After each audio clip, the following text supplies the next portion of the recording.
des challenges, est-ce qu'on relève le défi ou est-ce qu'on se laisse tomber? On se laisse pas tomber, on Alors, j'ai relève. quand même une vision, moi, qui est, tu vois, ce truc de la femme forte, je ne peux pas tomber devant mes enfants, c'est ce qui nous permet de toujours avancer.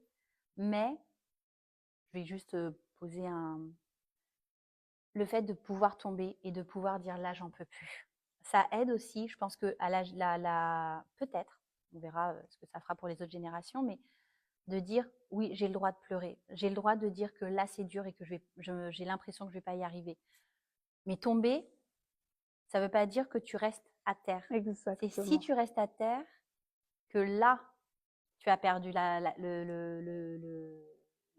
as perdu le game en fait. Tu tombes, tu pleures, tu lâches.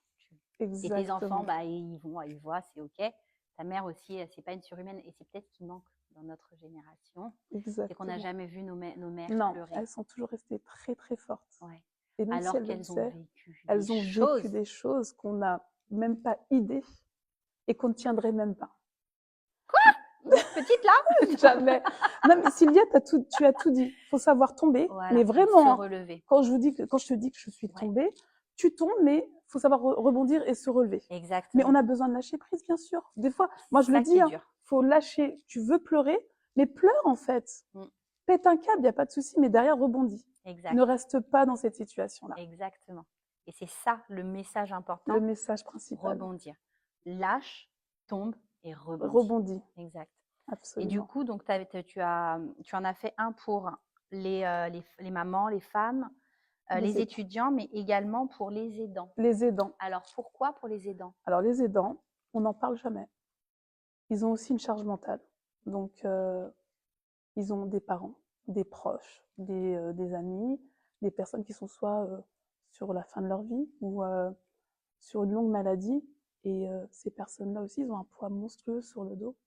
Tu as ta vie à gérer et tu dois aussi gérer la vie soit de tes parents ou d'un proche autour de toi.